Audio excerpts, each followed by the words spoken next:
And number two on my list might be the biggest show that I saw last year as far as who was involved. It was a co-headlining tour. Deep Purple and Judas Priest. I can't remember the name of the tour, but they hit a lot of big cities, and including Denver. They hit the Pepsi Center, and so I made sure to be there. Me and a couple of buddies went. We had a little group of people that went down. And Judas Priest actually played first, which was surprising and kind of a bummer, actually, when they started. Because we just assumed, because both bands are famous as fuck. I'm pretty sure they've both been around forever. Let's just put it that way. Definitely making music, early 70s.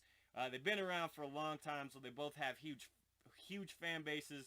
But typically, most people can list off more Judas Priest songs than they can Deep Purple songs. So we just assumed that Judas Priest would be the main headliner, even though it was billed as a co-headliner. Because I've gone to other shows before. Shinedown and Five Finger Death Punch, definitely, technically a co-headliner, but Five Finger Death Punch was on the ticket. They played last. Same thing with Justin Moore and Lee Brice, co-headline last year. Justin Moore was the main. He was the one on the ticket. He was the one that played last.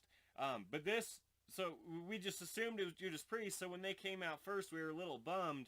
But that went away really quick because of how fucking good they were, and just loud and powerful, and all their pyro shit.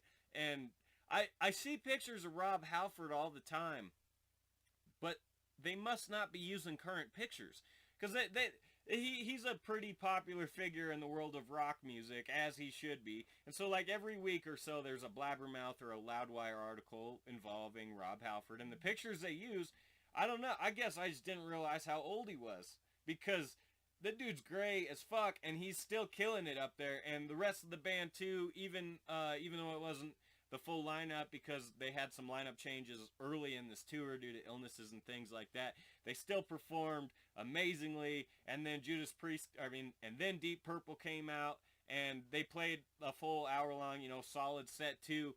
And I knew a couple songs sprinkled throughout there, but even the songs I didn't know, they were just so talented, and the music they played was just mesmerizing. And they just play super long songs. They played a whole set length, but I think there was only like maybe 8 songs. I couldn't even tell you.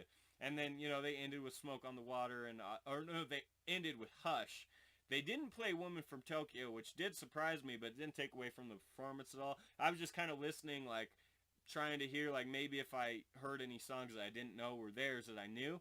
And I didn't get any of that. What I got was just a bunch of awesome live music and lights and pictures and stuff to go along with it. It was just like an hour and a half long trip that was awesome. So Judas Purple, Judas Priest, and Deep Purple co-headlining tour. That's number 2. We got one more to go. Thanks for bearing with me. Before I get to my number 1, here are some honorable mentions.